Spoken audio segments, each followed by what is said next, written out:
Discuss ചെയ്തുകൊണ്ടിരിക്കുന്നത് നമ്മുടെ module 2 ആണ്. മൊഡ്യൂൾ 2 ആണ് നമ്മൾ ഡിസ്കസ് ചെയ്തുകൊണ്ടിരുന്നത്. മൊഡ്യൂൾ 2-ലെ പാർട്ട് 1 നമ്മൾ ഓൾറെഡി ഡിസ്കസ് ചെയ്ത് കഴിഞ്ഞു. ഇനി നമുക്കുള്ളത് മൊഡ്യൂൾ 2-ലെ പാർട്ട് 2 ആണ്. ഓക്കെ, അപ്പോൾ മൊഡ്യൂൾ 2 എന്ന് പറയുന്നത് പ്രിൻസിപ്പിൾ ഓഫ് ആർക്കിടെക്ചർ ആയിരുന്നു അല്ലേ. പ്രിൻസിപ്പിൾ ഓഫ് ആർക്കിടെക്ചർ ഈ മൊഡ്യൂൾ 2-ൽ 2 പോർഷൻസ് ആയിട്ടാണ് വരുന്നത്. പ്രിൻസിപ്പിൾ ഓഫ് ആർക്കിടെക്ചറിൽ പ്രിൻസിപ്പിൾ ഓഫ് കോമ്പോസിഷനും ക്രിയേറ്റീവ് പ്രിൻസിപ്പിളും, പ്രിൻസിപ്പിൾ ഓഫ് കോമ്പോസിഷനും ക്രിയേറ്റീവ് പ്രിൻസിപ്പിളുമാണ് വരുന്നത്. നമ്മൾ ഓൾറെഡി പ്രിൻസിപ്പിൾ ഓഫ് കോമ്പോസിഷൻ പഠിച്ചു കഴിഞ്ഞു, നമ്മൾ ഡിസ്കസ് ചെയ്ത് കഴിഞ്ഞു പ്രിൻസിപ്പിൾ ഓഫ് കോമ്പോസിഷൻ എന്താണെന്നുള്ളത്. ഇനി നമ്മുടെ സെക്കൻഡ് പാർട്ടാണ് വരുന്നത്, creative principle of design, creative principles of design. The creative principles of architecture are concerned with function, strength and appearance or aesthetic. Creative principles are concerned with function, strength, aesthetic. Aesthetic means the appearance. Okay. അപ്പോൾ creative principle നമ്മൾ പറയുന്നത് ഈ 3 കാര്യങ്ങളുടെ ബേസിസിലാണ്, function, strength, aesthetic. അപ്പോൾ അതിനകത്ത് first വരുന്നത് ഫങ്ഷനാണ്. Function എന്ന് പറയുന്നത് function of A building is considered most important and hence adequate spaces are provided for the activities to be carried out inside the building. Okay. അപ്പം ഫങ്ഷൻ എന്ന് പറയുന്നത് ഒരു ബിൽഡിങ്ങിനെ സംബന്ധിച്ചിടത്തോളം അല്ലെങ്കിൽ ഏതൊരു സ്ട്രക്ചറിനെ സംബന്ധിച്ചിടത്തോളം, ബിൽഡിങ് വേണം എന്നില്ല, ഏതൊരു സ്ട്രക്ചറിനെ സംബന്ധിച്ചിടത്തോളം it is the most important. Okay, എന്ന് വെച്ചാൽ നമ്മൾ ഏതൊരു സ്ട്രക്ചർ നമ്മൾ ഉണ്ടാക്കുന്നതും എന്തിനാണ്, ഒരു പർട്ടിക്കുലർ ഫങ്ഷന് വേണ്ടിയിട്ടാണ് അല്ലേ. ഏതൊരു ബിൽഡിംഗ് ആണെങ്കിലും അതിനെന്തുണ്ടാവും, അതിനൊരു ഫങ്ഷൻ ഉണ്ടാവും. ഇപ്പോൾ ഒരു റെസിഡൻസ് ആണെന്നുണ്ടെങ്കിൽ അതിനൊരു ഫംഗ്ഷനാണ്, ഒരു സ്കൂൾ ബിൽഡിംഗ് ആണെന്നുണ്ടെങ്കിൽ അതിന് മറ്റൊരു ഫംഗ്ഷനാണ്, ഇനിയിപ്പോൾ ഒരു ഷോപ്പിംഗ് മോൾ അല്ലെങ്കിൽ ഷോപ്പിംഗ് കോംപ്ലക്സ് ആണെന്നുണ്ടെങ്കിൽ അതിന് മറ്റൊരു ഫംഗ്ഷനാണ്. അപ്പോൾ ഓരോ ബിൽഡിങ്ങിനും ഓരോ ഫംഗ്ഷനാണ് ഉണ്ടാവുക. അപ്പം ആ ഫംഗ്ഷനെ ബേസ്, അപ്പോൾ ഒരു ബിൽഡിങ് കാണുമ്പോൾ തന്നെ അല്ലെങ്കിൽ അതിനുള്ളിൽ കയറുമ്പോൾ തന്നെ നമുക്കത് മനസ്സിലാവും അല്ലെങ്കിൽ നമുക്കത് മനസ്സിലാക്കാൻ സാധിക്കണം ഇതെന്ത് ബിൽഡിംഗ് ആണ് അല്ലെങ്കിൽ ഇതിൻ്റെ ഫങ്ഷൻ എന്താണെന്നുള്ളത്. നമുക്ക് ഇപ്പോൾ ഒരു സ്കൂൾ ബിൽഡിങ്ങും ഒരു വീടും തമ്മിൽ നല്ല ഡിഫറൻസ് ഉണ്ടല്ലോ അല്ലേ. സ്കൂൾ ബിൽഡിങ് കാണുമ്പോൾ തന്നെ നമുക്കറിയാം അതൊരു എഡ്യൂക്കേഷണൽ ബിൽഡിംഗ് ആണ് എന്നുള്ളത്, നമുക്ക് അതിനെ കാണുമ്പോൾ തന്നെ നമുക്ക് മനസ്സിലാക്കാൻ പറ്റും. അപ്പോൾ അതാണ് അതിൻ്റെ ഫങ്ഷൻ. ഓക്കെ, അപ്പോൾ ഓരോ ബിൽഡിങ്ങിനും ഓരോ ഫങ്ഷനാണുള്ളത്, ഓരോ ബിൽഡിങ്ങിനും ഓരോ ഫങ്ഷനാണുള്ളത്. Function deal with the proper size of room and the relation to each other. അപ്പോൾ ഈ ഫങ്ഷൻ എന്ന് പറയുന്നത്, ഫങ്ഷനിൽ വരുന്നത് ഓരോ റൂമും അതിൻ്റെ സൈസും എന്ത് ചെയ്തിട്ടുണ്ട്, തമ്മിലൊരു റിലേഷൻ ഉണ്ട്. ഓക്കെ, ഓരോ റൂമും അതിൻ്റെ സൈസും തമ്മിൽ റിലേഷൻ ഉണ്ട്.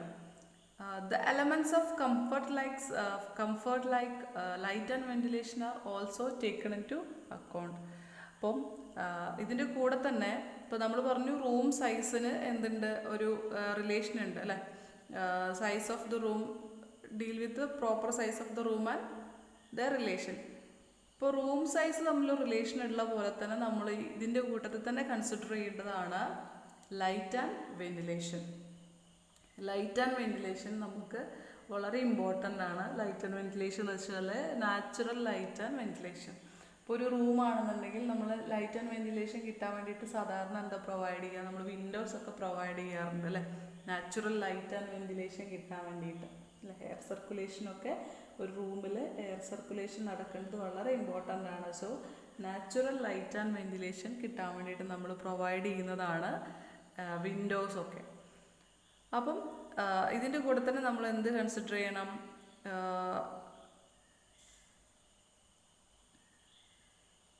നമ്മളുടെ light and ventilation are also consider. Then പിന്നീട് വരുന്നത് നമുക്ക് the quality of space depends upon the type of activities. The quality of space depends on the type of activities. whereas the size and shape of rooms are related to the equipment and furniture that are to be placed inside the room. Okay. The quality of space depends on the type of activity. ഇപ്പം ആ space, quality of space എന്ന് പറയുന്നത് അവിടെ നടക്കുന്ന ആക്ടിവിറ്റീനെ depend ചെയ്തിരിക്കും. Okay. അതായത് ഇപ്പം ഒരു ബിൽഡിംഗ് ആണ്, അതായത് ഒരു ഹോം ആണെന്നുണ്ടെങ്കിൽ അവിടുത്തെ quality of space depends upon the activities, അവിടെ നടക്കുന്ന ആക്ടിവിറ്റീസ്. ഹോം ആണെന്നുണ്ടെങ്കിൽ നമ്മൾ അവിടെ എന്തിനാണ് റെസ്റ്റ് ചെയ്യാനും അല്ലേ, അങ്ങനത്തെ കാര്യങ്ങൾക്കാണ് നമ്മളത് ഉപയോഗിക്കുക. അതല്ല ഇപ്പോൾ ഒരു ഫാക്ടറി ബിൽഡിംഗ് ആണെന്നുണ്ടെങ്കിൽ അവിടെ ഒരു പ്രൊഡക്ഷൻ ആണ് അവിടെ നടക്കുന്നത്. അപ്പോൾ അവിടുത്തെ ടൈപ്പ് ഓഫ് ആക്ടിവിറ്റി എന്ന് പറയുന്നത് ആ പ്രൊഡക്ഷനാണ്. പക്ഷേ whereas the size and shape of the rooms are related to the equipment and furniture. റൂമിൻ്റെ സൈസ് അതുപോലെ തന്നെ ഷേപ്പ് എന്ന് പറയുന്നത് അവിടെ ഉണ്ടാവുന്ന ഫേർണിച്ചേഴ്സിനെയും അവിടെ നമ്മൾ ഇട്ടിട്ടുള്ള ഫേർണിച്ചറിനെയും എക്യുപ്മെൻറ്റ്സിനെയും ഡിപ്പെൻഡ് ചെയ്യും. ഇപ്പോൾ ഫേർണിച്ചർ എക്യുപ്മെൻറ്റ്സ് എന്ന് പറയുമ്പം ഇപ്പോൾ ഒരു ഫാക്ടറി ബിൽഡിംഗ് ആണെന്നുണ്ടെങ്കിൽ ഒരു പ്രൊഡക്ഷൻ റൂം ഉണ്ട് എന്നുണ്ടെങ്കിൽ ആ പ്രൊഡക്ഷൻ റൂമിൻ്റെ സൈസ് എന്ന് പറയുന്നത് ഓൾറെഡി നമ്മൾ ഫിക്സ് ചെയ്യുന്ന സമയത്ത് തന്നെ അവിടെ എന്ത് മെഷീനാണ് അല്ലെങ്കിൽ എന്ത് എക്യുപ്മെൻ്റ് ആണ് വരുന്നത് നമുക്കറിയാം.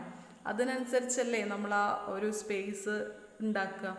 അല്ലാതെ എല്ലാം ഉണ്ടാക്കി കഴിഞ്ഞിട്ട് പിന്നെ നമ്മൾക്ക് പൊളിച്ച് കളഞ്ഞിട്ട് അതിനകത്ത് കൊണ്ട് വയ്ക്കാൻ പറ്റില്ല. സോ നമ്മൾ അവിടെ എന്ത് എക്യുപ്മെൻ്റ് ആണ് അല്ലെങ്കിൽ എന്ത് ഫേർണിച്ചറാണ് വരുന്നത് അതിനനുസരിച്ച് നമ്മൾ ചെയ്തിട്ടുണ്ടാവും. അപ്പോൾ ഓരോ സൈസിൻ്റെ ഓരോ റൂം സൈസും എങ്ങനെയുണ്ട് ഡിപ്പെൻഡ് ചെയ്തിട്ടുണ്ട് അവിടെ വരുന്ന എന്ത് ഫേർണിച്ചറാണ് അല്ലെങ്കിൽ എന്ത് എക്യുപ്മെൻ്റാണ് എന്ത് മെഷീനാണ് അവിടെ വരുന്നത് എന്നുള്ളതായിട്ട് ഒരു റിലേഷൻ ഉണ്ട്. എന്ന് വെച്ചാൽ അവിടെ ആ എക്യുപ്മെൻറ്റ് വരും എന്ന് പറഞ്ഞിട്ട് നമ്മൾ ഭയങ്കരമായിട്ട് ചെയ്യുന്നു എന്നല്ല, അതുമായിട്ട് റിലേഷൻ ഉണ്ട്. ഏറ്റവും സിമ്പിൾ എക്സാമ്പിൾ പറയുകയാണെങ്കിൽ ഇപ്പോൾ നമ്മുടെ ഒരു ബെഡ്റൂമാണ് നമ്മൾ ചെയ്യുന്നതെന്നുണ്ടെങ്കിൽ നമ്മുടെ ബെഡ്റൂമിൽ സിമ്പിളായിട്ടൊരു ബെഡ് വരും അല്ലേ. അപ്പോൾ ആ ഒരു ബെഡ് വരുന്നതിനനുസരിച്ചിട്ടല്ലേ നമ്മൾ സ്പേസ് കൊടുക്കുക. ആ ബെഡ് വരണം, പിന്നെ നമുക്ക് അവിടെയുള്ള അത്യാവശ്യം മൂവ്മെൻറ്റിനുള്ളൊരു സ്പേസ് വേണം. ഇതൊക്കെ വെച്ചിട്ടാണ് നമ്മളൊരു റൂം ക്രിയേറ്റ് ചെയ്യുക. ഓക്കെ. അപ്പം നമ്മൾ പറഞ്ഞത് the quality of space depends on the type of activities, whereas the sizes and shapes of rooms are related to the equipment and furniture that are to be placed inside the room. Okay. These accessories should be arranged such that the circulation within the room is made easy. Circulation within the room made easy. അപ്പം നമ്മളിങ്ങനെയൊക്കെ arrangement നടത്തിയാലും അതിനകത്ത് ഉള്ള accessories, ഇപ്പോൾ ഒരു റൂമിനകത്തുള്ള accessories എന്ന് പറയുന്നത് ഒരിക്കലും എന്തായിരിക്കരുത്, അവിടുത്തെ സർക്കുലേഷനെ അത് തടസ്സപ്പെടുത്താൻ പാടില്ല. ഇപ്പോൾ ഏതൊരു റൂമാണെങ്കിലും ഇപ്പോൾ നമ്മളൊരു റൂമിലേക്ക് എൻ്റർ ചെയ്യുന്ന സമയത്ത് അതിൻ്റെ ഡോറിൻ്റെ അവിടെ തന്നെ കൊണ്ടുപോയിട്ട് കുറേ സാധനങ്ങൾ കൊണ്ടുപോയിട്ട് കഴിഞ്ഞാൽ നമുക്കവിടെ അതിൻ്റെ ഉള്ളിൽ കൂടെ പോയി വരാൻ നമ്മളുടെ മൂവ്മെൻറ്റിന് അത് ബുദ്ധിമുട്ടുണ്ടാക്കും. അപ്പോൾ എന്ത് ആക്സസറി ആണെന്നുണ്ടെങ്കിലും സർക്കുലേഷൻ, ആ റൂം സർക്കുലേഷനിൽ വളരെ ഈസി ആയിട്ട് സർക്കുലേറ്റ് ചെയ്യാൻ പറ്റുന്ന രീതിയിലായിരിക്കണം അതിൻ്റെ അറേഞ്ച്മെൻറ്റ് വരേണ്ടത്. ഇപ്പോൾ ഏത് എക്യുപ്മെൻറ്റ്സ് ഇടുകയാണെങ്കിലും അതിനെ നമുക്ക് അത് കൂടെ എന്ത് ചെയ്യാൻ പറ്റണം, ഈസി ആയിട്ട് നമുക്ക് മൂവ് ചെയ്യാൻ പറ്റണം, അല്ലെങ്കിൽ സർക്കുലേറ്റ് ചെയ്യാൻ പറ്റുന്ന രീതിയിലായിരിക്കണം ചെയ്യേണ്ടത്. ഇപ്പം അതിന് ഏറ്റവും എക്സാമ്പിൾ നമുക്ക് പറയാം, നമ്മുടെ സൂപ്പർ മാർക്കറ്റുകൾ അതുപോലെ തന്നെയുള്ള സാധനങ്ങളൊക്കെ നമുക്ക് നോക്കിയാൽ കാണാം. അവിടെ നമുക്ക് ഈസി ആയിട്ട് അതിൻ്റെ ഉള്ളിൽ കൂടെ മൂവ്മെൻറ്റ് ഉണ്ട്. അത്രയും സാധനങ്ങൾ നമ്മൾ വെച്ച് കഴിഞ്ഞാലും അത് ചെറിയൊരു എക്സാമ്പിളായിട്ട് പറയുകയാണ് കേട്ടോ, മൂവ്മെൻറ്റ് അല്ലെങ്കിൽ അതിന് വേണ്ടിയിട്ടുള്ള ചെറിയൊരു എക്സാമ്പിളായിട്ട് പറയുകയാണ്. അപ്പം അവിടെ സർക്കുലേഷന് വേണ്ടിയിട്ടുള്ളൊരു എക്സാമ്പിളായിട്ട് പറയുകയാണ്. അവിടെ അറേഞ്ച്മെൻറ്റ് ഉണ്ടെങ്കിൽ നമുക്ക് അവിടെ സർക്കുലേഷൻ ഈസിയാണ് അല്ലേ. അപ്പോൾ എപ്പോഴും നമ്മൾ ആ ഒരു രീതിയിൽ എന്ത് ചെയ്യണം, നോക്കണം. Whether it is A church, factory or shopping complex or a home, it is necessary that there is a correct relationship of the various units of the building. Okay. ഓരോ ബിൽഡിങ്ങിൻ്റെ ഓരോ യൂണിറ്റുകൾ തമ്മിലും എന്ത് ചെയ്യണം, ഒരു റിലേഷൻ വേണം. അതിനിപ്പോൾ ഒരു ഫാക്ടറി ബിൽഡിംഗ് ആണെങ്കിലും ശരി, ഒരു ചർച്ച് ആണെങ്കിലും ശരി, ഒരു ഹോം ആണെങ്കിലും ഒക്കെ എന്താണ് അതിൻ്റെ എലമെൻറ്റ്സ്, ഓരോ ബിൽഡിംഗ് എലമെൻറ്റ്സ് തമ്മിലും എന്തുണ്ടാവണം, യൂണിറ്റ്സ് ഓഫ് ദ ബിൽഡിംഗ് തമ്മിൽ എന്തുണ്ടാവണം, ഒരു റിലേഷൻഷിപ്പ് ഉണ്ടാവണം. This is essential for proper circulation between the various parts of the building. Proper circulation ഉണ്ടാവാൻ വേണ്ടിയിട്ടാണ് പറയുന്നത് ബിൽഡിംഗ് യൂണിറ്റ്സ് തമ്മിൽ എന്തുണ്ടായിരിക്കണം, ഒരു റിലേഷൻ ഉണ്ടായിരിക്കണം. ഓക്കെ, ഒരു റിലേഷൻ വേണം. This is essential for proper circulation between the various parts of the building. Okay, അതെന്തിനാ വെച്ചിട്ടുണ്ടെങ്കിൽ ഇപ്പം നമുക്കറിയാം നമ്മളുടെ വീട് ഇപ്പം എങ്ങനെയാണ്, നമുക്ക് ബെഡ്റൂമിലേക്കൊക്കെ നമ്മുടെ ഹാളിൽ നിന്ന് ആക്സസ് ആണ് കൊടുക്കുക അല്ല, അങ്ങനല്ലേ നമ്മൾ കൂടുതൽ കൊടുക്കുക. നമ്മളൊരു ഫ്രണ്ട് കൊടുക്കും, ഒരു സിറ്റ് ഔട്ട് കൊടുക്കും, സിറ്റ് ഔട്ടിൽ നിന്ന് ഒരു ഹാളിലേക്ക് കൊടുക്കും, അവിടെ നിന്ന് ബെഡ്റൂമിലേക്ക് കൊടുക്കും. അപ്പോൾ അത് നമ്മുടെ ആ ഒരു മൂവ്മെൻറ്റ് അല്ലെങ്കിൽ ആ ഒരു സർക്കുലേഷൻ കറക്റ്റ് ആക്കാൻ വേണ്ടിയിട്ടാണ്. ഇപ്പം ഒരു ഷോപ്പിലാണ് നമ്മൾ പോകുന്നതെന്നുണ്ടെങ്കിൽ നമ്മൾ എങ്ങനെയാണ് ഉണ്ടാക്കുക, കൊടുത്തിട്ടുണ്ടാവുക ഒരു കൗണ്ടർ, ഓരോ സാധനങ്ങളുടെയും കൗണ്ടേഴ്സൊക്കെ കഴിഞ്ഞിട്ട് നമ്മളുടെ ബില്ലിംഗ് സെക്ഷനിലേക്ക് വരും. അപ്പോൾ അവിടെ ആ ഒരു മൂവ്മെൻറ്റ് എന്ന് പറയുന്നത് വളരെ ഈസിയായി, നമുക്ക് കൺഫ്യൂഷനൊന്നും ഇല്ലാതെ വളരെ ഈസി ആയിട്ട് മൂവ് ചെയ്യാൻ പറ്റും. Okay, the elements of the building should B placed that man can move easily and quickly from one part to another part. അപ്പോൾ ഇതാണ് നമ്മൾ പറഞ്ഞത്, ഒരാൾക്ക് എന്ത് ചെയ്യണം, ഈസി ആയിട്ട് ക്വിക്കായിട്ട് ഒരു പാർട്ടിൽ നിന്ന് മറ്റൊരു പാർട്ടിലേക്ക് പോകുന്ന രീതിയിലായിരിക്കണം നമ്മൾ പ്രൊവൈഡ് ചെയ്തിട്ടുണ്ടാവും. അപ്പോൾ there should be economy and directness of circulation. Economy and directness of circulation. Easy ആയിട്ട് നമുക്ക് എന്ത് ചെയ്യാൻ പറ്റുക, സർക്കുലേറ്റ് ചെയ്യാൻ പറ്റുക, അതിൻ്റെ ഉള്ളിൽ കൂടെ മൂവ് ചെയ്യാൻ പറ്റണം. അപ്പോൾ അതിനൊരു കൺഫ്യൂഷനും ഡിഫിക്കൽട്ടിയും ഒന്നും ഉണ്ടാവരുത്. അപ്പോൾ അതാണ് നമ്മുടെ ഫങ്ഷൻ എന്നതിനകത്തുനിന്ന് വരുന്നത്, ഫങ്ഷൻ. ഓക്കെ, അപ്പോൾ ഫങ്ഷനിൽ നമ്മൾ പറഞ്ഞത് ഓരോ ബിൽഡിങ്ങിനും ഓരോ ടൈപ്പ് ഫങ്ഷൻ ആയിരിക്കും അല്ലേ. ഇപ്പോൾ for example house is to be lived അല്ലേ. ഓഫീസ് എന്ന് പറയുമ്പോൾ എന്തിനായിരിക്കും, office is a service place of work or business activity. Shopping centre is for consumers. Then school for education. അങ്ങനെ ഓരോ ബിൽഡിങ്ങിനും എന്തുണ്ട്, ഓരോ ഫങ്ഷൻ ഉണ്ട്. അപ്പോൾ ആ ഫങ്ഷൻ എന്ന് പറയുന്നത് വളരെ ഇമ്പോർട്ടൻ്റ് ആണ്. ഇപ്പോൾ ഏതൊരു ബിൽഡിംഗ് ആണെങ്കിലും അതിൻ്റെ ഫങ്ഷനെ ബേസ് ചെയ്തിട്ടായിരിക്കണം നമ്മൾ അതിൻ്റെ കാര്യങ്ങൾ ചെയ്യേണ്ടത്, അതിൻ്റെ ഡിസൈനിങ്ങും കാര്യങ്ങളൊക്കെ ചെയ്യേണ്ടത് അതിൻ്റെ ഫങ്ഷനാണ്. മോസ്റ്റ് ഇമ്പോർട്ടൻ്റ് ആയിട്ട് അതിൻ്റെ ഫങ്ഷനാണ് അവിടെ ആ ബിൽഡിംഗ് എന്ത് ഫങ്ഷനാണ് സാറ്റിസ്ഫൈ ചെയ്യേണ്ടത്. അപ്പോൾ അതിനുള്ള കാര്യങ്ങൾ അറേഞ്ച്മെൻറ്റ്സ് എന്താവണം, നിർബന്ധമായിട്ടും ആ ഒരു ബിൽഡിങ്ങിൽ അല്ലെങ്കിൽ ആ ഒരു സ്ട്രക്ചറിൽ, ബിൽഡിംഗ് എന്നല്ല ആ ഒരു സ്ട്രക്ചറിൽ, ഏതൊരു സ്ട്രക്ചറാണെങ്കിലും അതിൻ്റെ ഫങ്ഷൻ അത് സാറ്റിസ്ഫൈ ചെയ്യണം. അത് എന്ത് ഫങ്ഷന് വേണ്ടിയിട്ടാണോ ഉണ്ടാക്കുന്നത് അതിന് വേണ്ടിയിട്ടുള്ള കാര്യങ്ങൾ ആ ഒരു ബിൽഡിങ്ങിൽ, ആ ഒരു സ്ട്രക്ചറിൽ ഉണ്ടായിരിക്കണം. അപ്പോൾ ഫങ്ഷൻ്റെ കേസിൽ പറയുന്നത് എപ്പോഴും എന്താണ്, ഈസി ആയിട്ട് അല്ലേ, ഈസി ആയിട്ട് ഒരാൾക്ക്, ഇപ്പോൾ ഞാൻ പറഞ്ഞു ഒരാൾക്ക് ഈസി ആയിട്ട് ഒരു പാർട്ടിൽ നിന്ന് മറ്റൊരു പാർട്ടിലേക്ക് പോകണം. A man can move easily and quickly from one part to another. അപ്പോൾ അവിടുത്തെ കാര്യങ്ങൾ ശ്രദ്ധിക്കുമ്പോൾ അവിടെയുള്ള arrangements of equipments and furnitures ശ്രദ്ധിക്കണം. അതുപോലെ തന്നെ ലൈറ്റ് ആൻഡ് വെന്റിലേഷൻ പ്രോപ്പറായിട്ട് ഉണ്ടാവണം. അപ്പോൾ ഇത്രയും കാര്യങ്ങളാണ് ഫങ്ഷനിൽ വരുന്നത്, ഫങ്ഷൻ. ഇനി നമുക്ക് സെക്കൻഡ് പോർഷനിലേക്ക് പോവാം, സ്ട്രെങ്ത്. സെക്കൻഡ് വൺ സ്ട്രെങ്ത് ആണ്. Strength achieved through proper collaboration of materials. Strength achieved through proper collaboration of materials. The materials used and the construction methods employed should be economical and logical. ഇപ്പം ഒരു സ്ട്രക്ചറിൻ്റെ strength എന്ന് പറയുന്നത് തീർച്ചയായിട്ടും ആ ഒരു സ്ട്രക്ചറിൽ ഉപയോഗിച്ചിട്ടുള്ള മെറ്റീരിയൽസിനെയും അതുപോലെ തന്നെ അതിൻ്റെ ക്വാളിറ്റി ഓഫ് വർക്ക്, അല്ലെങ്കിൽ അതിൻ്റെ മെത്തേഡ് ഓഫ് വർക്കിനെയും അത് ഡിപ്പെൻഡ് ചെയ്യും അല്ലേ.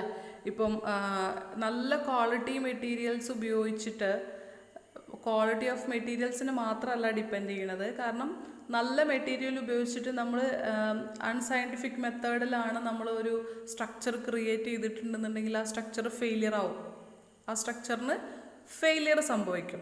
സോ അപ്പോൾ നമ്മൾ ശ്രദ്ധിക്കേണ്ട കാര്യം എപ്പോഴും മെറ്റീരിയൽസും മെത്തേഡും അല്ലേ, ലോജിക്കൽ ആയിട്ടുള്ള അല്ലെങ്കിൽ സയൻറ്റിഫിക് ആയിട്ടുള്ള മെത്തേഡ് അതുപോലെ തന്നെ ഗുഡ് ക്വാളിറ്റി മെറ്റീരിയൽസും കൂടെ കമ്പൈൻ ചെയ്യുമ്പോഴാണ് നമുക്ക് എന്തുണ്ടാവുക. അതുപോലെ തന്നെ അതിൻ്റെ കൂടെ നമുക്ക് പറയാവുന്നതാണ് അവിടെ ചെയ്യുന്ന എംപ്ലോയീസിൻ്റെ അല്ലേ മെത്തേഡ് ഓഫ് വർക്കും കൂടെ നമ്മൾ പറയണം. അപ്പോൾ ഈ മെത്തേഡ് ഓഫ് വർക്ക് എന്ന് പറയുന്നത് ഓൾറെഡി ഇതിനകത്ത് പറഞ്ഞു. മെറ്റീരിയൽ ആൻഡ് മെത്തേഡ് ഇതിനെ ഡിപ്പെൻഡ് ചെയ്തിട്ടാണ് സ്ട്രെങ്ത് വരിക. മെറ്റീരിയൽ ആൻഡ് മെത്തേഡിനെ ഡിപ്പെൻഡ് ചെയ്തിട്ടാണ് സ്ട്രെങ്ത് വരിക. The material and methods employed should be economical and logical. Okay, there should be a simple structural scheme which is related to the function, character and appearance of the building. The system of construction should be simple. The system of construction should be simple because the system of construction should not be complicated. ഈ construction system എന്ന് പറയുന്നത് എന്താവരുത്, simple ആയിരിക്കണം, complicated ആവരുത്. Okay, then the material used must be economically and honestly. നമ്മൾ ഏറ്റവും ഒരു material selection എന്ന് പറയുന്നത് ഒരു സ്ട്രക്ചറിൽ വളരെ ഇമ്പോർട്ടൻ്റ് ആയിട്ടുള്ളൊരു നമുക്ക് പറയാം, ഒരു സ്ട്രക്ചറിനെ നമ്മളെപ്പോഴും ഒരു സ്ട്രക്ചർ ബിൽഡ് ചെയ്യുമ്പോൾ നമുക്ക് ഉപയോഗിക്കുന്ന അല്ലെങ്കിൽ നമ്മളതിലത്തെ വരുന്ന ഏറ്റവും ഇമ്പോർട്ടൻ്റ് ആയിട്ടുള്ള കാര്യം എന്ന് പറയുന്നത് ഒന്ന് മെറ്റീരിയലാണ്, രണ്ട് മാനാണ്, മൂന്നാമത്തത് പറയുന്നത് മണി. ഈ 3 കാര്യങ്ങളാണ് എപ്പോഴും ഒരു പ്രൊജക്റ്റിനെ ഡിപ്പെൻഡ് ചെയ്യുന്നത്. ഓക്കെ, അപ്പം ഇതിനകത്ത് ഈ മെറ്റീരിയൽ സെലക്ഷൻ എന്ന് പറയുന്നത് വളരെ ഇമ്പോർട്ടൻ്റ് ആയിട്ടുള്ള കാര്യമാണ്. അപ്പോൾ എപ്പോഴും സ്ട്രെങ്ത്തിനെ ഡിപ്പെൻഡ് ചെയ്യുന്നത് മെറ്റീരിയൽ ആൻഡ് മെത്തേഡാണ്. അവിടെ നമ്മൾ ഉപയോഗിച്ചിട്ടുള്ള മെത്തേഡ് ഓഫ് വർക്കിങ്ങും അതുപോലെ തന്നെ അവിടുത്തെ മെറ്റീരിയലുമാണ് സ്ട്രെങ്ത്തിനെ ഡിപ്പെൻഡ് ചെയ്യുക. അപ്പോൾ നല്ല ക്വാളിറ്റി മെറ്റീരിയൽ ഉപയോഗിച്ച് കഴിഞ്ഞാൽ നമുക്ക് എന്തുണ്ടാവും, നല്ല സ്ട്രെങ്ത് ഉണ്ടാവും, നല്ല ക്വാളിറ്റിയുള്ള സ്ട്രക്ചർ ഉണ്ടാവും. അങ്ങനെയാണ് നമ്മൾ പറയുക. നല്ല ക്വാളിറ്റി മെറ്റീരിയൽ ഉപയോഗിച്ച് കഴിഞ്ഞാൽ നല്ല ക്വാളിറ്റി സ്ട്രക്ചർ നമുക്ക് ക്രിയേറ്റ് ചെയ്യാൻ പറ്റും. അതിൻ്റെ കൂടെ അതിൻ്റെ മെത്തേഡ് ഓഫ് വർക്കിംഗ് അല്ലെങ്കിൽ മെത്തേഡ് എന്ന് പറയുന്നതും കൺസ്ട്രക്ഷൻ മെത്തേഡ് എന്ന് പറയുന്നതും എന്തായിരിക്കണം, ലോജിക്കലായിരിക്കണം. ഓക്കെ, അതുപോലെ തന്നെ നമ്മുടെ എക്കണോമിക്കലും ആയിരിക്കണം. നമ്മുടെ മെറ്റീരിയൽ നമ്മൾ ഗുഡ് ക്വാളിറ്റി മെറ്റീരിയൽ എന്ന് പറഞ്ഞിട്ട് നമ്മൾ ഏറ്റവും വില കൂടിയ മെറ്റീരിയൽ ഒരു ഫംഗ്ഷന് വേണ്ടി അല്ലെങ്കിൽ ഒരു സ്ട്രക്ചറിന് ഉണ്ടാക്കാൻ വേണ്ടിയിട്ട് ഉപയോഗിക്കണം എന്നല്ല അതിൻ്റെ അർത്ഥം. It should be economical. Material എന്ന് പറയുന്നത് എക്കണോമിക്കലും ആയിരിക്കണം. കാരണം ഇപ്പം ഒരുപാട് വേരിയസ് റേഞ്ചിൽ നമുക്ക് മെറ്റീരിയൽസ് അവൈലബിൾ ആണ്. അതിനകത്ത് ഏറ്റവും സിമ്പിൾ ഒരു എക്സാമ്പിൾ പറയുകയാണെങ്കിൽ ഇപ്പോൾ നമ്മുടെ ഫ്ലോറിങ് ചെയ്യുമ്പോൾ ഫ്ലോറിങ്ങിൻ്റെ പർപ്പസ് എന്ന് പറയുന്നത് എന്താണ് അല്ലേ? ഫ്ലോറിങ്ങിൻ്റെ പർപ്പസ് എപ്പോഴും സെയിം ആണ്, പക്ഷേ ഡിഫറെൻറ്റ് ടൈപ്സ് മെറ്റീരിയൽസ് നമുക്ക് അവൈലബിൾ ആവും അല്ലേ? അപ്പോൾ അതിൽ എക്കണോമിയും കൂടെ നമുക്ക് കൺസിഡർ ചെയ്യാം. ഡിഫറെൻറ്റ് ടൈപ്സ് എന്ന് വെച്ചാൽ അവിടെ ഒരുപാട് വേരിയേഷൻസ് ഉണ്ട്, ഒരുപാട് റേറ്റിൽ മാറ്റം വരുന്ന വേരിയേഷൻസ് നമുക്കവിടെ ചോയ്സസ് അവൈലബിൾ ആണ്. പക്ഷെ എന്നിരുന്നാലും എന്ത് ചെയ്യണം, എക്കണോമിക്കലാക്കാം. ഏതൊരു കൺസ്ട്രക്ഷൻ ചെയ്യുമ്പോഴും നമ്മൾ എന്ത് ചെയ്യണം, എക്കണോമിക്കൽ ആക്കണം. ഓക്കെ, അപ്പോൾ ഇതാണ് സ്ട്രെങ്ത് എന്ന് പറയുന്നത്. Strength. There should be a simple structural scheme which is related to the function, character, appearance of the building. The system of construction should not be complicated. That means the system of construction should be simple. The system of construction should be simple. So the plan should be prepared eliminating such complications. ഇപ്പോൾ എന്തെങ്കിലും construction complications ഉണ്ടെന്നുണ്ടെങ്കിൽ ആ പ്ലാനിൽ തന്നെ എന്ത് ചെയ്യണം, അത് eliminate ചെയ്ത് പോകണം. Whether it is simple load bearing wall or a framework, the structure should be adequate to provide necessary strength and protection. Whether it is a simple load bearing wall or a framework, the structure should be adequate to provide necessary strength and protection. The materials must be used economically and honestly. The primary function of material is to enclose space for the protection of man's activities. Okay. The proper attention must be paid to the qualities of these materials, wood, stone, brick, glass have their own physical characteristics and are best suited to specific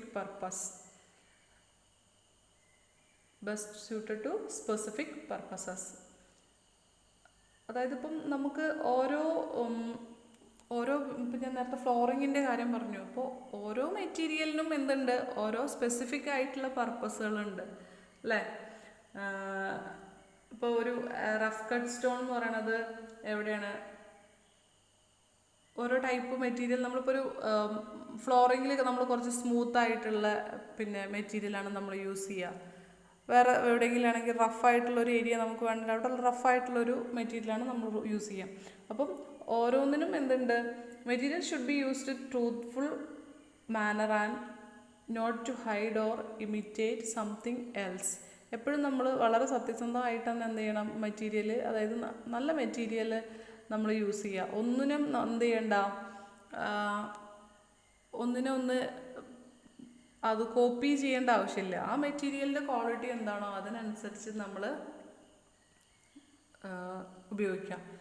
the material and construction should express the function of the building. Okay. അപ്പം ornamental materials may be used with the ambitious buildings. അപ്പോൾ അതായത് ഇപ്പം നമ്മൾ ഉപയോഗിക്കുന്ന material എന്ന് പറയുന്നത് ആ ബിൽഡിങ്ങിൻ്റെ ഫങ്ഷനും കൂടി നമ്മൾ ഉപയോഗിക്കാം. ഇപ്പം ഒരു ഫോർ എക്സാമ്പിൾ പറയുകയാണെങ്കിൽ നമ്മളൊരു ഫാക്ടറി ബിൽഡിങ് എന്തെങ്കിലും ഒരു പ്രൊഡക്ഷൻ നടക്കുന്ന സമയത്ത് നമ്മൾ ഭയങ്കര ഫ്ലോറിംഗ് ഒക്കെ ഭയങ്കര ഉഷാറായി ചെയ്ത് അത്രയും നല്ല മെറ്റീരിയൽ ഉപയോഗിച്ച് നമ്മൾ ചെയ്യേണ്ട ആവശ്യമില്ല. കാരണം എന്താണ്, അവിടെ ഫ്ലോറിങ്ങിൽ സ്ക്രാച്ച് കാര്യങ്ങൾ പൊട്ടാനൊക്കെയുള്ള ചാൻസസ് കൂടുതലല്ല, വലിയ എക്യുപ്മെൻറ്റ്സ് മെഷീനറീസ് ഒക്കെ യൂസ് ചെയ്യുന്ന സ്ഥലത്ത്. പക്ഷെ അതിന് പകരം നമ്മളൊരു വീടാണെന്നുണ്ടെങ്കിൽ നമ്മൾ അങ്ങനെയല്ല അല്ലേ, നല്ല അപ്പിയറൻസ് ഉള്ള ഏറ്റവും ഭംഗിയാവുന്ന രീതിയിലുള്ള ഒരു ഫ്ലോറിങ് കാര്യങ്ങളൊക്കെ ആയിരിക്കും നമ്മൾ സെലക്ട് ചെയ്യുക. അതുപോലെ തന്നെ ഇപ്പോൾ പെയിൻറ്റിങ്ങിൻ്റെ കാര്യമാണെങ്കിൽ അങ്ങനെ തന്നെയാണ് അല്ലേ. അപ്പോൾ ഓരോ ബിൽഡിങ്ങിനും അതുപോലെ ഇപ്പം നമ്മളിപ്പോൾ ഒരു കിൻഡർ ഗാർഡനോ അങ്ങനെ എന്തെങ്കിലും ആണെന്നുണ്ടെങ്കിൽ അവിടുത്തെ പെയിൻറ്റിങ് നിങ്ങൾക്ക് ശ്രദ്ധിച്ചാൽ അറിയാം, നല്ല കോൺട്രാസ്റ്റ് ഒക്കെ കൊടുത്ത് അട്രാക്റ്റ് ചെയ്യുന്ന രീതിയിലുള്ള കളറ് കാര്യങ്ങളൊക്കെയാണ് കൊടുത്തിട്ടുണ്ടാവുക. അപ്പം എപ്പോഴും മെറ്റീരിയൽ എന്ന് പറയുന്നതും എന്തുണ്ട്, നമ്മുടെ പിന്നെ ഫങ്ഷൻ ഓഫ് ദ ബിൽഡിങ്ങിനെ അതെന്ത് ചെയ്യുന്നുണ്ട്, എഫക്റ്റ് ചെയ്യുന്നുണ്ട് അല്ലേ. മെറ്റീരിയൽ എന്ന് പറയുന്നതും material is also materials also express the function of the building.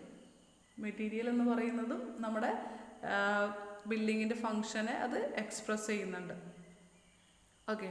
അതുപോലെ നമുക്ക് എപ്പോഴും ശ്രദ്ധിക്കേണ്ടത്, ഞാൻ പറഞ്ഞു തുടക്കത്തിലേ പറഞ്ഞു, നല്ല ക്വാളിറ്റി മെറ്റീരിയൽ നമ്മൾ യൂസ് ചെയ്യണം. അത് വളരെ സത്യസന്ധമായിട്ട് അതിനകത്ത് പിന്നെ നമ്മൾ മെറ്റീരിയൽ സെലക്ഷൻ്റെ സമയത്ത് നമ്മൾ എന്ത് ചെയ്യരുത്, അതിനകത്തൊരു കള്ളത്തരം കാണിക്കാൻ പാടില്ല. മെറ്റീരിയൽ എന്ന് പറയുന്നത് സ്ട്രെങ്ത്, മൊത്തം നമ്മുടെ ബിൽഡിങ്ങിൻ്റെ അല്ലെങ്കിൽ മൊത്തം നമ്മുടെ സ്ട്രക്ചറിൻ്റെ സ്ട്രെങ്ത് എന്ന് പറയുന്നത് മെറ്റീരിയലിനെ ഡിപ്പെൻഡ് ചെയ്തിട്ടാണ്. ഇപ്പോൾ നമ്മളൊരു ബിൽഡിങ്ങിൻ്റെ കേസ് പറയുകയാണെങ്കിൽ ഒരു ബിൽഡിങ്ങിൻ്റെ ബേസിക് റിക്വയർമെൻറ്റ് എന്ന് പറയുന്നത് strength and stability, dimensional stability, resistance to dampness, resistance to fire, heat insulation, sound insulation, protection against termite attack, durability, serviceability against theft, security against theft, അങ്ങനെയുള്ള light and ventilation, economy. These are the basic requirements of A building. Basic requirements ആണ്. അതിനകത്ത് തന്നെ ഏറ്റവും important എന്ന് പറയുന്നതാണ് എന്ത്, strength and stability എന്ന് പറയുന്നത്. അപ്പം സ്ട്രെങ്ത്തിൻ്റെ കേസിൽ പറയുമ്പോൾ എപ്പോഴും A building should B capable of transferring the external load. Okay. എപ്പോഴും ഒരു ലോഡ്, അതിനകത്ത് വരുന്ന എക്സ്റ്റേണൽ ലോഡ് എന്ന് പറയാൻ പറ്റില്ല, ഒരു എക്സ്പെക്റ്റഡ് ലോഡ് ഉണ്ടാവും. The building should capable of transferring expected load in its life period safety to the ground. ഇപ്പോൾ ഒരു ബിൽഡിങ് നമ്മൾ ചെയ്യുന്ന സമയത്ത് അവിടെ ലോഡ് വരും അല്ലേ, ആ ബിൽഡിങ്ങിൽ എത്ര ലോഡ് വരും എന്നുള്ളത് നമുക്കൊരു എക്സ്പെക്റ്റഡ് ലോഡ് ഉണ്ട്. ബിൽഡിങ്ങിനകത്തൊരു എക്സ്പെക്റ്റഡ് ലോഡ് ഉണ്ട്, നമുക്ക് എത്ര ലോഡ് വരും, എത്ര ഡെഡ് ലോഡ് ഉണ്ട്, എത്ര ലൈവ് ലോഡ് ഉണ്ട് എന്നുള്ളത് നമ്മളൊരു എക്സ്പെക്റ്റഡ് ലോഡ് ഉണ്ട്. ആ ലോഡ് എന്ന് പറയുന്നത് അതിൻ്റെ ത്രൂ ഔട്ട് ദ ലൈഫിൽ അതത് സേഫായിട്ട് അത് ഗ്രൗണ്ടിലേക്ക് ട്രാൻസ്ഫർ ചെയ്യണം. ഓക്കെ. അപ്പോൾ ലൈക്ക് നമ്മൾ സ്ലാബ്, ബീം, കോളം, ഫൂട്ടിംഗ് ഒക്കെ ഉണ്ട്. അപ്പോൾ ഈ സ്ട്രക്ചറിനകത്ത് കൊടുത്തിട്ടുള്ള slab, beam, walls, columns, footings എന്നൊക്കെ പറയുന്നത് ഷുഡ് എൻഷുർ സേഫ്റ്റി അല്ലേ. അപ്പോൾ ഈ ബിൽഡിങ്ങിൽ വരുന്ന ലോഡിനെ ട്രാൻസ്ഫർ ചെയ്യുന്ന, ഗ്രൗണ്ടിലേക്ക് ട്രാൻസ്ഫർ ചെയ്യുന്നതാണ് ആരൊക്കെ? സ്ലാബ്, ബീം, കോളം, ഫൂട്ടിംഗ് അല്ലേ? ബീമിൽ വന്നിട്ട് ബീമിൽ നിന്ന് കോളത്തിലേക്ക് ലോഡ് ട്രാൻസ്ഫർ ആവും, കോളത്തിൽ നിന്ന് ഫൂട്ടിങ്ങിലേക്ക് ലോഡ് ട്രാൻസ്ഫർ ആവും, ഫൂട്ടിങ്ങിൽ നിന്ന് എന്ത് ചെയ്യും? അത് ഗ്രൗണ്ടിലേക്ക് പോകും. കാരണം ഫൂട്ടിംഗ് എന്ന് പറയുന്നതാണ് നമ്മളുടെ ഏറ്റവും താഴെ നമ്മൾ പ്രൊവൈഡ് ചെയ്യുന്നത്. അപ്പോൾ ഫൂട്ടിംഗ് വഴിയാണ് നമ്മൾ ബിൽഡിങ്ങിൽ വരുന്ന ലോഡിനെയൊക്കെ ഗ്രൗണ്ടിലേക്ക് ട്രാൻസ്ഫർ ചെയ്യുന്നത്. അപ്പം ബിൽഡിങ്ങിൻ്റെ സ്ട്രെങ്ത് എന്ന് പറയുന്നത് ഇതിനൊക്കെ ഡിപ്പെൻഡ് ചെയ്തിട്ടാണ്. ഓക്കെ, ഒരിക്കലും ഒരു ബിൽഡിങ്ങിൽ none of the structure component should buckle or overturn, collapse, ഇതൊന്നും ഉണ്ടാവാൻ പാടില്ല. ഓവർടേണോ ഒരു കൊളാപ്സോ ഒന്നും ഇങ്ങനത്തെ സ്ട്രക്ചേഴ്സ്, അതായത് ബീം, കുളത്തിനൊന്നും എന്ത് ചെയ്യാൻ പാടില്ല, ഉണ്ടാവാൻ പാടില്ല.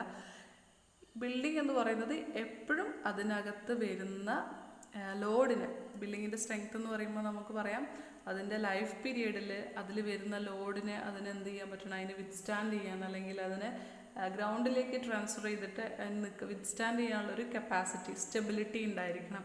അപ്പോൾ ഈ സ്റ്റെബിലിറ്റി അല്ലെങ്കിൽ ഈ സ്ട്രെങ്ത് എന്ന് പറയുന്നത് മെയിൻലി ഡിപ്പെൻഡ് ചെയ്യുന്നത് മെറ്റീരിയൽ ആൻഡ് മെത്തേഡാണ്. അവിടെ ആ ഒരു സ്ട്രക്ചർ ഉണ്ടാക്കാൻ ഉപയോഗിച്ചിട്ടുള്ള മെറ്റീരിയൽ സ്ട്രെങ്ത് ഉള്ളതാണെങ്കിൽ, മെറ്റീരിയൽ ക്വാളിറ്റി ഉള്ളതാണോ, അവിടെ ചെയ്തിട്ടുള്ള മെത്തേഡ്, ആ കൺസ്ട്രക്ഷൻ മെത്തേഡ് ക്വാളിറ്റി ഉള്ള മെത്തേഡാണോ എന്നുണ്ടെങ്കിൽ എന്തുണ്ടാവും?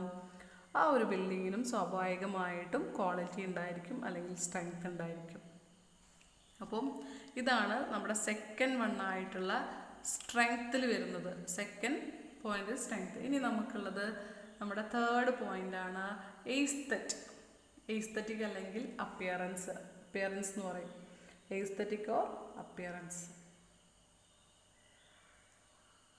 ഓക്കെ, അപ്പം beauty comes from an intelligent combination of function and structure, അങ്ങനെ നമുക്ക് പറയാം അല്ലേ? Beauty which comes from an intelligent combination of function and structure.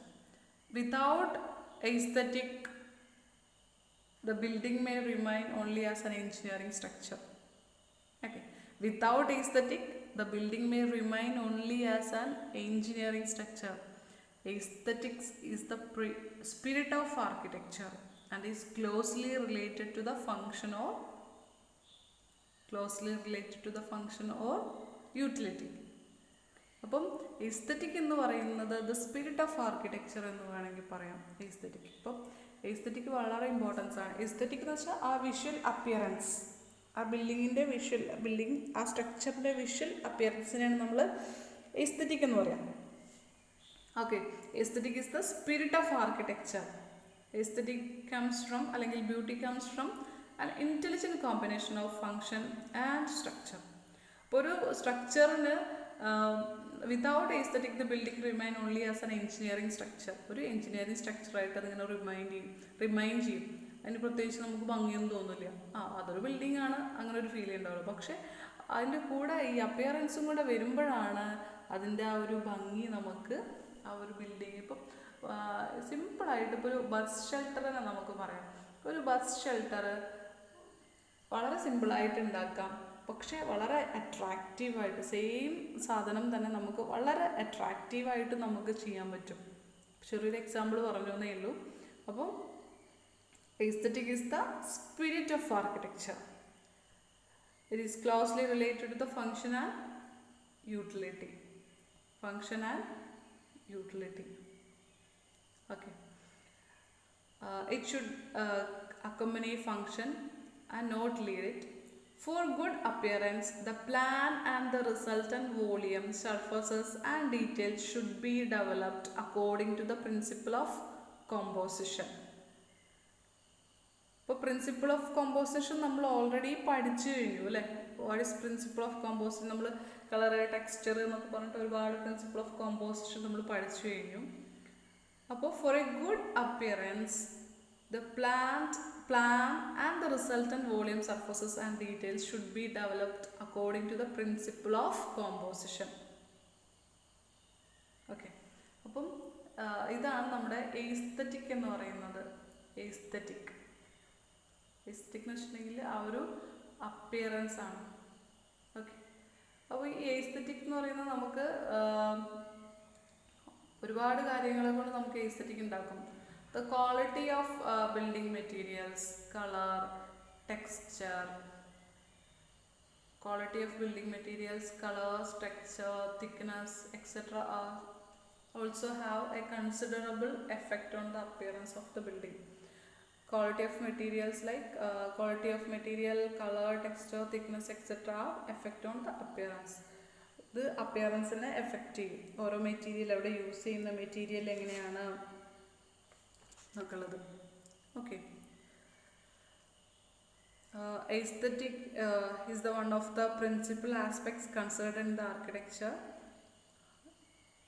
It's combined from the effects. It's also combined effects of a building's shape, size, texture, color, balance, unity, emphasis, contrast, symmetry, proportion, space, alignment, pattern, culture and context. അപ്പോൾ ഇതിനൊക്കെ വളരെ ഒരു നമ്മൾ പഠിച്ചിട്ടുള്ള principle of കോമ്പോസിഷനിൽ പഠിച്ചിട്ടുള്ള കാര്യങ്ങൾ, അതുപോലെ തന്നെ ക്വാളിറ്റി ഓഫ് മെറ്റീരിയൽസ്, ഇതിനൊക്കെ എന്തിൽ എഫക്റ്റ് ഉണ്ട്? നമ്മുടെ എസ്തെറ്റിക്കിൽ എഫക്റ്റ് ഉണ്ട്, അല്ലെങ്കിൽ അപ്പിയറൻസിൽ എഫക്റ്റ് ചെയ്യുന്നുണ്ട്. The building should design in order to satisfy the requirements regarding safety, serviceability, but also aesthetic. എസ്തെറ്റിക്കിനും എന്ത് ചെയ്യണം? നമ്മൾ ഒരു ഇമ്പോർട്ടൻസ് കൊടുക്കണം. ഇപ്പോൾ നമ്മൾ പറഞ്ഞു ബിൽഡിംഗ് ഷുഡ് ബി, നമ്മൾ കൺസ്ട്രക്ട് ചെയ്യുന്ന ബിൽഡിംഗ് ഷുഡ് ബി സ്റ്റേബിൾ, അല്ലെങ്കിൽ it should have strength and stability അല്ലേ. ഒരു ബിൽഡിങ്ങിന് നല്ല സ്ട്രെങ്ത്തും സ്റ്റെബിലിറ്റി ഉണ്ടായിരിക്കണം. അതുപോലെ തന്നെ ഒരു ബിൽഡിങ് എന്തിനാണോ ഫങ്ഷൻ, അതായത് അതിൻ്റെ ഫങ്ഷൻ മെയിൻറ്റെയിൻ ചെയ്യണമെന്ന് നമ്മൾ പറഞ്ഞു അല്ലേ. ഏതൊരു ബിൽഡിങ്ങിനും ഓരോ ഫങ്ഷൻ ഉണ്ട്, ആ ഫങ്ഷൻ അത് മെയിൻറ്റെയിൻ ചെയ്യണമെന്ന് പറഞ്ഞു. അതുപോലെ തന്നെ ഇമ്പോർട്ടൻ്റ് ആണ് എസ്തെറ്റിക് എന്ന് പറയുന്നത്. എസ്തെറ്റിക് ഒരു ബിൽഡിങ്ങിന് ഒരു എസ്തെറ്റിക് അപ്പിയറൻസ് അല്ലെങ്കിൽ ഒരു അപ്പിയറൻസ് ഇല്ല എന്ന് പറഞ്ഞു കഴിഞ്ഞാൽ അതിൻ്റെ അർത്ഥം അത് സിംപ്ലി ഒരു എൻജിനീയറിങ് സ്ട്രക്ചറായിട്ട് തന്നെ അതവിടെ കിടക്കും, അതിനൊരു ഫീല് വരില്ല.